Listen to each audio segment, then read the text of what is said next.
Hi, I'm Mitch Gallagher. Welcome to the Sweetwater Minute. This time on the Sweetwater Minute, we are joined by the one and only George Lynch. George, thanks for coming. There's only one, right? No, man, that's not enough. We're glad to have you here. Oh, thank you. You were in last night. You did a clinic for the local people here, and this morning you were doing some training on ESP guitars for our sales guys, and now we're glad to have a chance to talk with you. I don't know if you'd call it training, but yeah, we were talking more about the my history with ESP, the technical aspects of the guitars themselves, right, and things like that. And then I explained a little bit about what I'm doing these days. Right, right. So you got started in Spokane, Washington, correct? Originally, how did you get started playing guitar?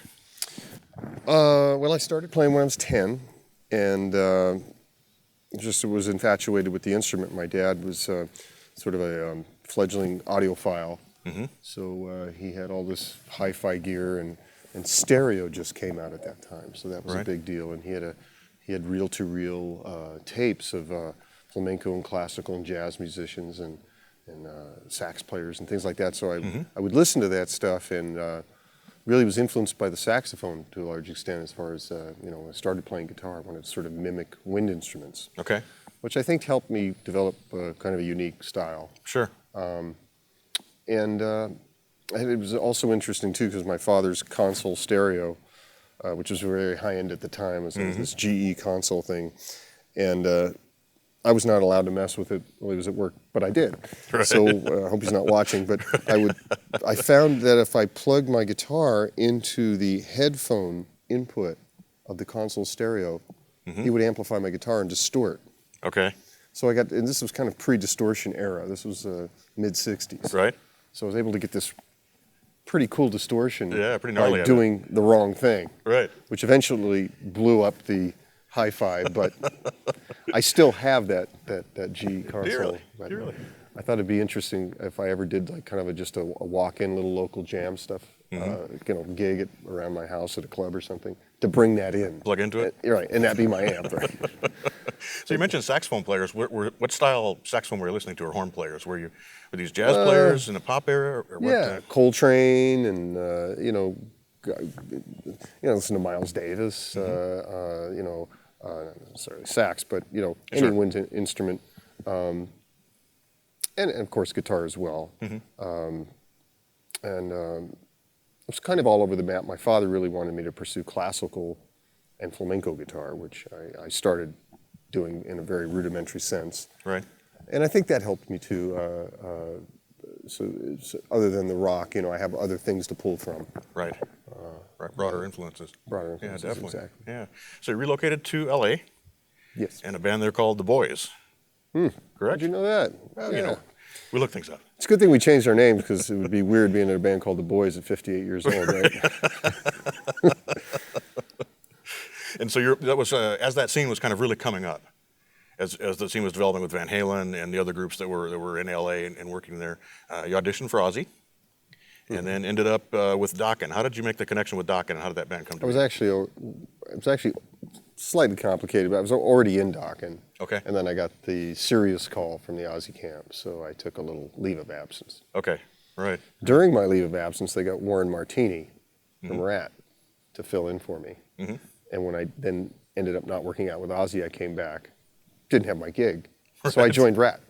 Oh, really? Yeah. So for a while, we were in the wrong bands. Right. But we were rehearsing in the same building, and we all knew each other. We got to the point where this doesn't make any sense. Why don't I just get back in my band? You go back in your band, and go back to where we belong. That's also kind of an alternate universe kind of a thing. You come back and things are reversed, right? Yeah, and it wasn't right, because they were complaining about him, and I didn't want to be playing with these guys. So right. Oh, that's crazy. That's crazy. So you guys had tremendous success, millions of albums, Grammy Award in 1990, lots of great things happened there. You've been doing a lot of stuff since, Lynch Mob, different solo groups. And you've got a ton of projects going on right now. We were talking earlier, and you mentioned that 5 projects this year, or 5 albums that you've already worked on this year, in the past year, I should say. 5, yeah. Yeah, unfortunately, they're not giving out any awards for, doing a whole lot of albums. But it's great to be so prolific and get your playing out there and your music out there and have it be heard. yeah, I feel this urgency for some reason to be prolific and well, urgency in the sense that I'm hearing a lot of stuff in my head that I would like to, get out there and document. Right. And also have opportunities to play with people that allow me to do that. For instance, there's a project called The Infidels, which is associated with ESP, actually, at the moment. They brought us into the studio, and it's Sal and Pancho, who are the rhythm section from this band War.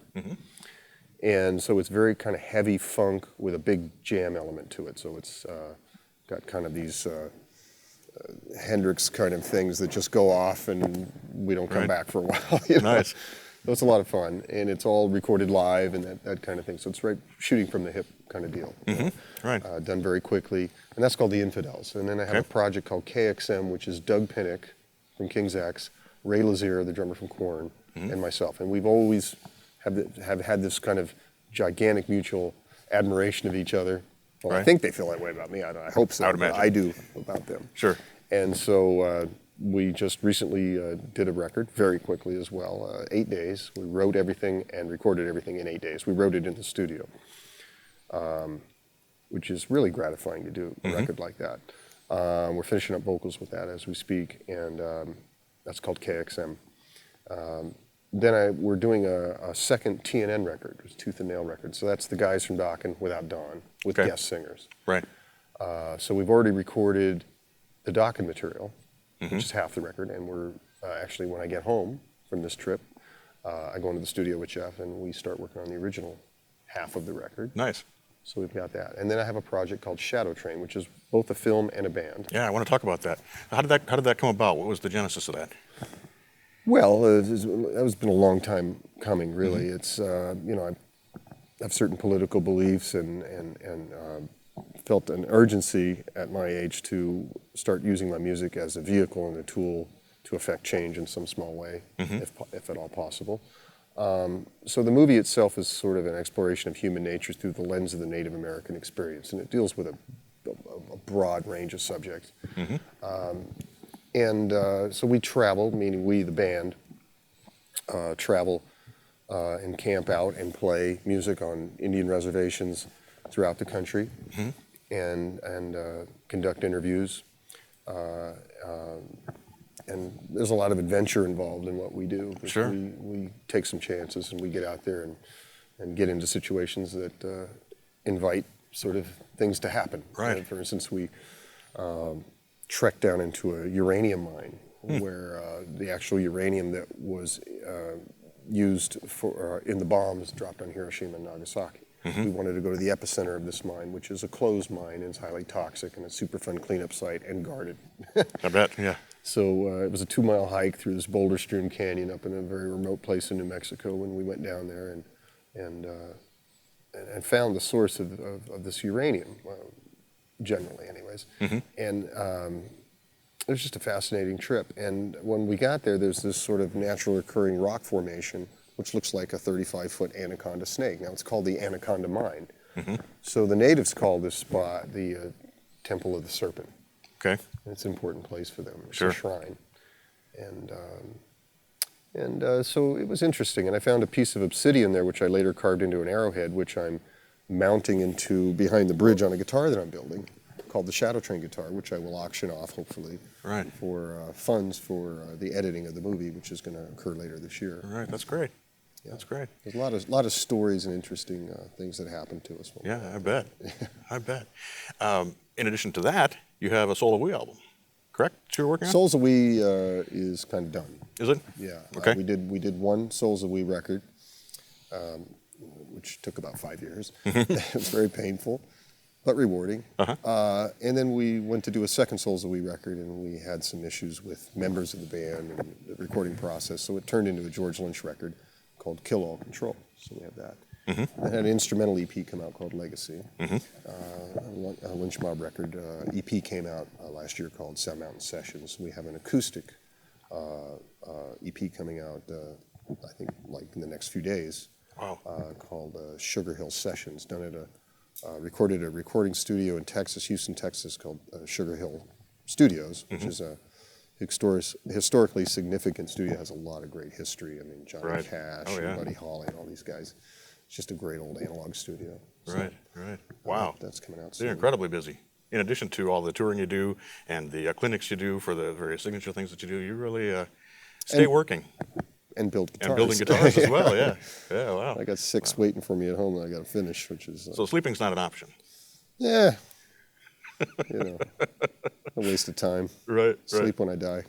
So But, speaking of studios, we were talking earlier that you have a studio at your house in the desert, and we were talking about when you placed the cabinets for your amps up in the boulders and things. Can you tell us a little bit about that? Since I was a kid, I always had this kind of idea, because where we lived, we were surrounded by these mountains, and I thought, being a kid, you don't know that there are any limitations to Right. what you could do. So I thought, in my imagination, how amazing it would be to actually get Marshall stacks or whatever. There's this huge phalanx of amplifiers, high-powered amplifiers, embed them into the mountain up there somehow, and actually play and have this music, be playing over all of the LA Valley, right?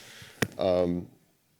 So I'd always kind of carried this idea around in my head, and then so I have this property out in the desert, which is this kind of boulder-strewn natural amphitheater. It's very remote. I have no neighbors or anything, and hundreds of thousands of acres behind me, and just wilderness, so I can do whatever I want. And I have solar panels installed, which I did myself. I have 2.7 kilowatt solar system that I installed. Nice. And I run this studio, which is the control room is actually in a bomb shelter underground. And then I put the amps up strategically in different places up in the boulders, up in the amphitheater, and run cables up there. Right. And for no particular reason. Right, but it's got to be fun. It's fun for me, I don't know. That natural ambience of the... It is sound incredible. The natural reverb that you get from Right. that amphitheater is pretty profound. Right. So it's just fun. Right. Premier Guitar actually documented it at one point. They came out, and I set that up, and then they came and visited me with a camera, and kind of, I was sort of up there in the desert playing, and Right. That's great. it's been pretty interesting. That's great. So speaking of your playing, you have a number of distinctive things about your playing. One is your right hand position when you're picking.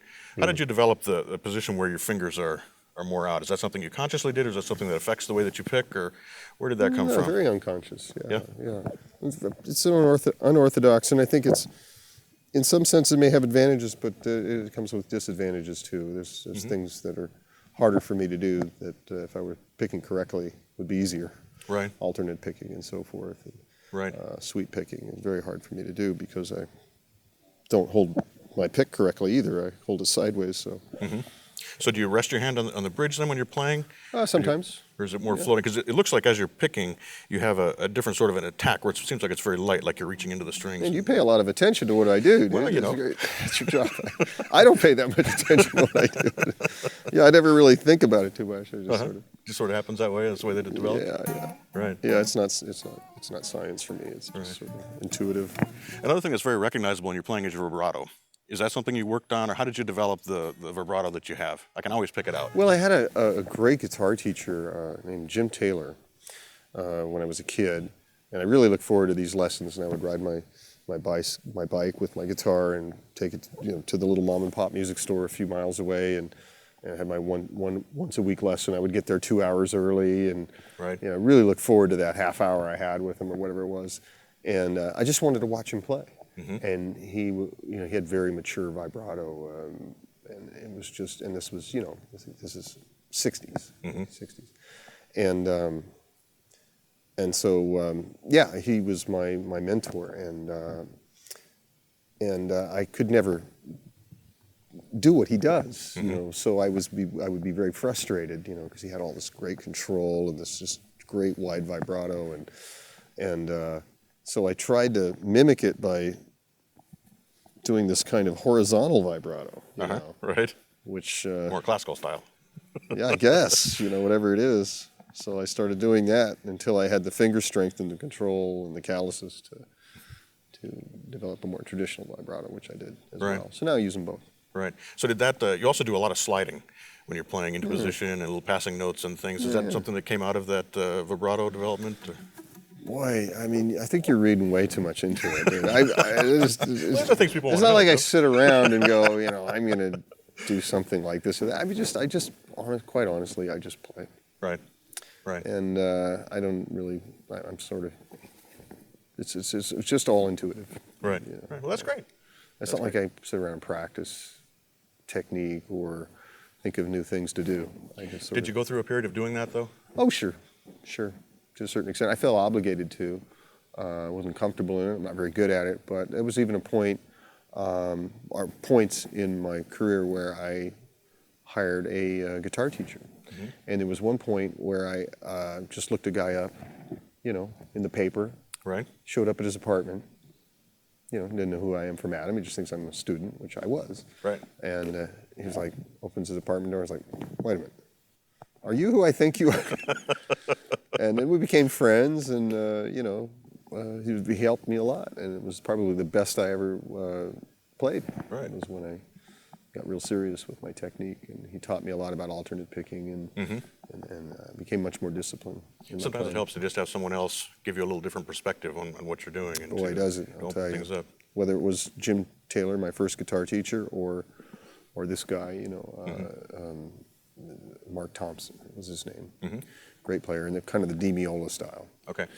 And yeah, but you got to stay on it, Right. you know, because if you let it go, it's not like riding a bike. You know, Right. you kind of have to continue to practice those things, otherwise it goes away. So It goes away, but it stays as part of your playing. It's always in there. It's always a part of what's coming out. And I would imagine, as prolific as you are, as much playing as you do and recording, that it's not too hard to keep your chops up. well, I got to tell you, right now in this moment in my life, as we speak, I have been working on my house. Okay, so life gets in the way sometimes. Sure. So we had this a lot of water damage in our home, and mold and all these issues. So the last 2 months I've been basically tearing up the whole downstairs of our house. We've been living out of boxes. Right. And putting in new floors and demolishing tile and refinishing kitchen cabinets, that sort of thing. 10 hours a day. Right. For 2 months. Which is why my fingers are, you know, I've got all this stain and paint and all over. Right. In that whole period, I never really played a guitar. You know, I've been playing guitar 48 years, so I can get back in the saddle pretty quick. When I Right. have to go to work, but sometimes I just put it down. Right. Right. I think you have to. Get a little break now and then. Yeah. All right. So speaking of guitars, you've been with ESP since 1986. What was the attraction that drew you to that company? The fact that they could build anything really was the main reason we went to talk to them.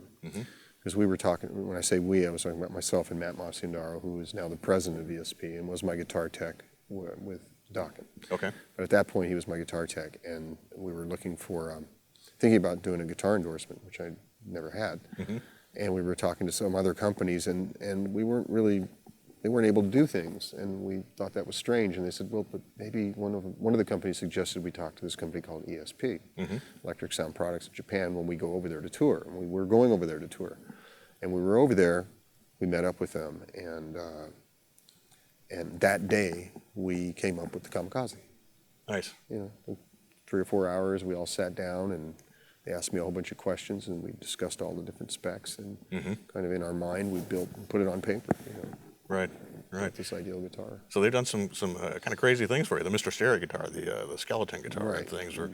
And they did. I assume they do that in their custom shop. And do you work directly with them, or did you work directly with them on designing all that stuff? Or? Yeah, well, of course. I mean, a signature guitar can be anything from having no involvement and just slapping your name on there, which I don't do, to building it yourself and everything in between. Right. I've become more and more involved over the years to where now I actually work in the shop at ESP sometimes, and will probably continue to and because I've learned more about guitars and how they work and how to build them and how to put them together. Earlier in my life, I would teach guitar at small places like Musonia or a music store or something. And to supplement my income, I would bolt guitars together. Okay. So I'd buy bodies, spare bodies from Schecter or Charvel or Mighty Mite. You know, and we'd take treks out there and buy hardware and buy necks and buy leftover bodies or whatever, and paint them and bolt them together and sell them to my students for $350, $400. You know, sure. And I learned a lot by doing that. And I built my own guitars as well. And that's that whole process evolved to the point now where I'm not a luthier, but more than a bolt-on guy. You know, right. And I do all the artistic stuff, and I'm winding pickups now, and you know, and learning. You know, so right. So you've gotten deeply into it. Yeah, I need to go to luthier school. That's my next thing. Right, right. But that takes time. So how does that, having the knowledge you now have of guitar construction, how does that influence what you look for in a guitar? Are there specific things that you really that stand out for you? Well, that's an interesting question, because I feel that the more you know about certain things, just the more questions you have, because there are never any answers. Right. That's the thing. I mean, for instance, I've tried recreating this guitar exactly. Didn't sound anything like it. Right. Now, that's not science. You know, it should be, it should work, but it doesn't. Right. So I take the same approach with guitars as I do with songwriting and playing. I try not to think too much about it. It's all gut, you know. Okay. So when I'm carving on a guitar, or I'm coming up with a design, or I'm writing a song, or I'm playing a solo, you know, I just kind of trust the universe. You know? Right. And try to be smart about it at the same time. I'm not saying I have no thought process at all. You Right. know? Yes, But I do know. think about those things. Right. But, When you grab the guitar, though, it feels right. well, let me put it this way. I may design and play a guitar that I think are my ideal specs, and then I'll turn around and I'll pick up my friend's 59 Esquire, which is completely opposite of everything that I feel is an ideal guitar for what I play, Right. and love it. Right. It's got a completely different neck, completely different pickups, completely different wood, geometry is completely different, and it's perfect. Right. So, And I'm sure it makes you play a little different as well. yeah, and so what do I know? George, thanks so much for coming in. Oh, really man. appreciate having you here. It's been Well, such a thank pleasure. you. Appreciate you that. playing for the people last night Yeah. and hanging That's out what this I do. morning with us and doing the whole thing. It's better So- than having a real job. Well, there you go. Yeah. There you go. And you're tell certainly, anybody. I'd say you have a number of jobs. You're about the busiest guy I know. Well, when you like your work, it's not a job. That's awesome. Yeah. That's awesome. I'm Mitch Gallagher. Thanks for joining me for the Sweetwater Minute.